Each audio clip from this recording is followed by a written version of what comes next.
आज हम इसलिए मिले हैं क्योंकि ये एक बहुत इंपॉर्टेंट टॉपिक है जिसके बारे में हमने बात करनी चाहिए। हमने फोर्टिस एस्कॉर्ट्स हॉस्पिटल अमृतसर में एक arthroscopy and sports and ligament department शुरू किया है। अब हम कोई भी स्पोर्ट्स प्लेयर को देखते हैं, हमारे रीजन में मेजॉरिटी जो एथलीट्स है इंडिया को वो पंजाब और हरियाणा ये 2 स्टेट्स ने दिए हैं। हमारे यहाँ पर स्पोर्ट्स एक बहुत ही रिच तरीके से सेलिब्रेट किया जाता है। नाउ जो मेजॉरिटी एथलीट्स हमारे यहाँ से निकलते हैं वो होते हैं kabaddi players, wrestlers, cricketers, hockey players. अब ड्यूरिंग इनके ट्रेनिंग, ड्यूरिंग इनके गेम इनको काफ़ी सारी ऐसी इंजरीज हो जाती है जो इंजरीज इनका अपने पीक परफॉर्मेंस तक पहुंचने के लिए रोकती है, इन्हें अपने पीक परफॉर्मेंस करने नहीं देती है। This plays a very psychological importance role also, because अगर हम देखें, अगर उनको अपने पीक परफॉर्मेंस नहीं दे पा रहे हैं तो उन्हें साइकोलॉजिकली लगता है कि मैं नहीं खेल पाऊंगा, उन्हें मजबूरी हो जाती है खेल छोड़ने की। हमें बस ये मैसेज उन तक पहुंचाना है कि ये डिपार्टमेंट के थ्रू हम उनके करियर को लिमिट नहीं होने देंगे किसी भी एक छोटी इंजरी की तरफ। खेलते खेलते आपको बहुत अलग अलग प्रकार की इंजरीज हो सकती है, जैसे आपको नी के लिगामेंट इंजरी हो सकती है, मोटे की शोल्डर की हो सकती है, एंकल की हो सकती है, हिप की हो सकती है। कोई भी लिगामेंट इंजरी हो जाए आपको खेलते वक्त, इसके लिए 3 चीजें इंपॉर्टेंट है। सबसे पहले कि आप उसका डायग्नोसिस करेक्ट कर पाए। डायग्नोसिस के बाद में हमें कुछ प्रकार की इमेजिंग उसकी करनी पड़ती है और वो इमेजिंग के बाद में ट्रीटमेंट डिसाइड करके ट्रीटमेंट करना पड़ता है। ये डिपार्टमेंट यही चीज पे फोकस्ड है कि कोई भी करियर, कोई भी एथलीट का करियर उसकी इंजरी की वजह से लिमिट ना हो पाए और वो अपना पूरा करियर अच्छे से खेल पाए।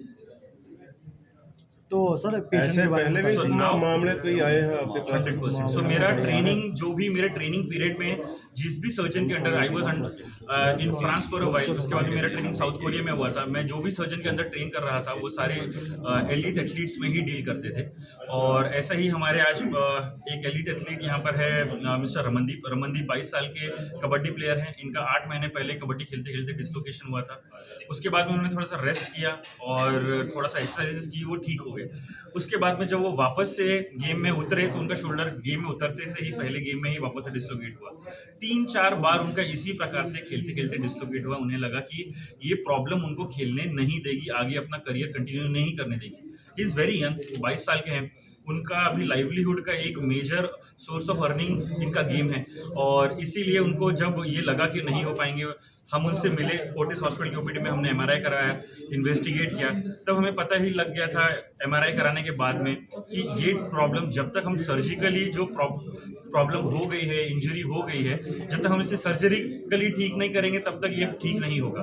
हमने रमनदीप को वही समझाया। Ramandeep was more than convinced.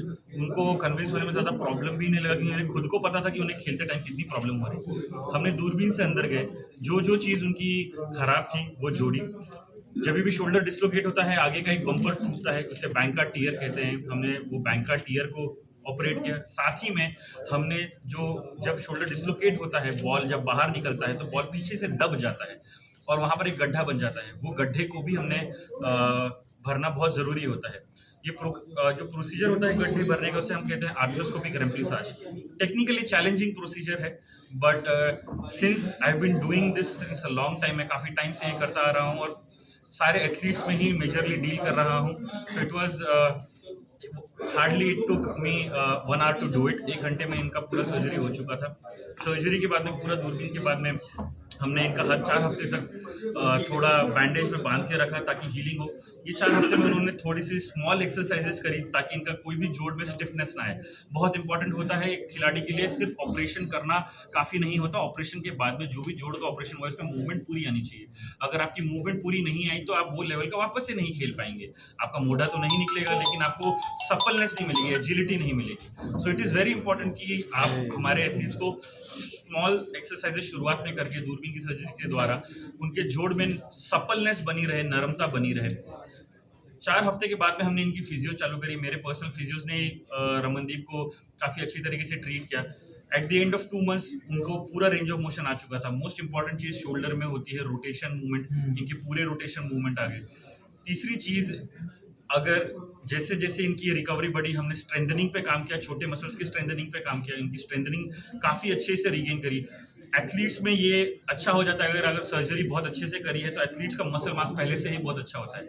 So it becomes easier कि मैं उन पे जो उनकी रिकवरी है वो काफ़ी फास्ट होती है, उनका मसल मास पहले से ही बहुत अच्छा होता है। नाउ जब हमने उसका 2 महीने के बाद में और स्ट्रेंथनिंग चालू की, at the end of 3rd month अभी रमनदीप के पास में फुल रेंज ऑफ मोशन है, वो आसानी से पुशअप्स मार पा रहा है। एक टाइप के पुशअप होते हैं जिसे सूर्य नमस्कार कहते हैं, इंडियन पुशअप्स। अगर आपको शोल्डर प्रॉब्लम है और तो आप कभी भी इंडियन पुशअप्स नहीं मार पाएंगे। अभी बहुत कंफर्टेबली रमनदीप इंडियन पुशअप्स मार पा रहा है। ये एक साइन है कि नो मैटर व्हाट, इनके शोल्डर को वापस से भविष्य में कोई प्रॉब्लम नहीं होनी चाहिए। तो सर ये अभी गेम खेल सकते हैं? अभी रमनदीप 4 मंथ्स पोस्ट सर्जरी में है। अभी अगले महीने एक आखिरी महीने का रिहैब रहेगा और अगले महीने के एंड में हम रमनदीप को गेम में उतार देंगे। सर्जरी के बाद में एक रिहैब का पीरियड होता है जो हर प्लेयर ने देना पड़ता है। ऐसा नहीं है कि मैंने आज सर्जरी करी और वो 1 महीने बाद में गेम में चले गया। सर्जरी के बाद में जितना इंपॉर्टेंट सर्जरी होती है उतना ही इंपॉर्टेंट होता है सर्जरी के बाद का रिहेबिलिटेशन, जिसमें फिजियोथेरेपिस्ट का बहुत इंपॉर्टेंट रोल होता है। अब प्रॉब्लम इसमें तब होती है जब फिजियोथेरेपिस्ट अपनी मन की मर्जी के करें और सर्जन के साथ में कनेक्ट ना करें। तो मुझे हमेशा से ये मानना है कि फिजियोथेरेपिस्ट और एक orthopaedic surgeon, specially sports person मेरे जैसे, ये दोनों एक ही सिक्के के 2 पहलू हैं। इन दोनों का साथ में मिलकर चलना बहुत इंपॉर्टेंट है। मैं अक्सर कोशिश करता हूं कि मैं जो भी मेरा से ऑपरेट हो, कोई भी एथलीट ऑपरेट हो, वो जहां पर भी रिहैब के लिए जा रहा है, अपने फिजियोथेरेपी के लिए जा रहा है, वो फिजियोथेरेपिस्ट से मैं काफ़ी अच्छे से कांटेक्ट में रहूं, ताकि अगर कुछ प्रॉब्लम आती है तो वो मुझे बता पाए। अगर वो स्लो जा रहे हैं तो मैं उनको बता पाऊँ, अगर कुछ फास्ट कर रहे हैं तो मैं उनको बता पाऊँ। ये गाइडेंस जब एक ऑर्थोपेडिक सर्जन और एक फिजियोथेरेपिस्ट दोनों मिलकर काम करते हैं, तब जाके 100% रिजल्ट की गारंटी बहुत अच्छे से हो जाती है कि फुल एंड टू एंड हमने मरीज को देखा, डायग्नोसिस से गेम में जाने तक एक डॉक्टर या तो ऑर्थोपेडिक सर्जन या तो फिजियोथेरेपिस्ट उसके साथ में था। उसको कोई भी डिसीजन अपने मर्जी से लेने की जरूरत ही नहीं पड़ी।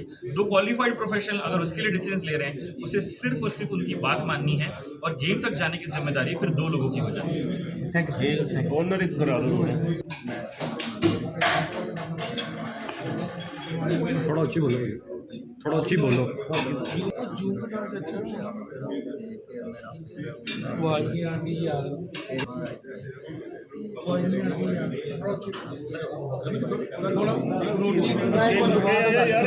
मेरा नाम रमनदीप सिंह है, ਪਿੰਡ ਮੇਰਾ ਬੜਾ। ਮੇਰਾ ਅੱਜ ਤੋਂ 8 ਮਹੀਨੇ ਪਹਿਲਾਂ ਮੁੰਡਾ ਹਿੱਲ ਗਿਆ ਖੇਡਦਿਆਂ, ਤੇ ਫਿਰ ਮੈਂ ਰੈਸਟ ਕੀਤੀ 4 ਹਫ਼ਤੇ, ਫਿਰ ਮੈਂ ਜਿਮ 'ਚ ਜਾ, ਫਿਰ ਹਿੱਲ ਗਿਆ। ਫਿਰ ਮੈਂ ਡਾਕਟਰ ਤਪਸ਼ ਨੂੰ ਗਿਆ ਤੇ ਇਹਨਾਂ ਨੇ ਜਾ ਕੇ ਆਪਰੇਸ਼ਨ, ਇਹਨਾਂ MRI ਕਰਾਈ, ਫਿਰ ਇਹਨਾਂ ਨੇ ਵੇਖਿਆ ਕਿ ਆਪਰੇਸ਼ਨ ਕਰਨਾ ਪੈਣਾ, ਫਿਰ ਆਪਰੇਸ਼ਨ ਕਰਾਇਆ। ਹੁਣ 3 ਮਹੀਨੇ ਹੋ ਗਏ, ਹੁਣ ਮੁੰਡਾ ਪੂਰਾ ਹੋ ਗਿਆ। इलाज दौरान कोई प्रॉब्लम तो नहीं हुई ਤੁਹਾਨੂੰ? इलाज दौरान कोई मुश्किल तो नहीं? ਕੋਈ ਪੇਨ ਹੁੰਦੀ ਹੋਵੇ ਹੁਣ? ठीक रहा इलाज? ਹਾਂਜੀ ਹੁਣ ਹੁਣ ਤੁਸੀਂ ਖੇਡ ਪਾਉਂਦੇ ਹੋ? ਨਹੀਂ ਅਜੇ ਪ੍ਰੈਕਟਿਸ ਕਰਦੀ ਆ। गेम कदों स्टार्ट करना? ਹਾਂਜੀ डॉक्टर साहब बारे की कहना चाहोगे? ਡਾਕਟਰ ਸਾਹਿਬ ਨੇ ਬਹੁਤ ਵਧੀਆ ਆਪਰੇਸ਼ਨ ਕੀਤਾ ਇਹਨਾਂ ਨੇ, ਤੇ ਬਾਕੀ ਕਮਾਈ ਕਰਦੇ ਤੇ ਦੇ ਨੇ बाकी एथलीटां ਨੂੰ ਦੋਨੇ ਭਾਰੀ ਨਾਲ ਸੁਨੇਹਾ ਦੇਣਾ ਚਾਹੋਗੇ? ਬਾਕੀ ਨੂੰ ਕੀ ਕਹਿਣਾ ਚਾਹੋਗੇ? ਬਾਕੀ ਸ਼ੇਰ ਲਾਉਣੇ ਤਿੰਨ ਇਕੱਠੇ ਕਰਕੇ ਖੇਡਣ ਨੂੰ ਲੈ ਨਹੀਂ ਚੱਲ ਡਾਕਟਰ ਦਾ ਬਿਲਕੁਲ ਹੋਣਾ ਚਾਹੀਦਾ ਹੈ, ਬਹੁਤ ਵਧੀਆ ਮਤਲਬ ਆਪਰੇਸ਼ਨ ਕਰਦੇ ਜਾਂ ਇੰਜਰੀ ਹੁੰਦੀ। ठीक है। ठीक है।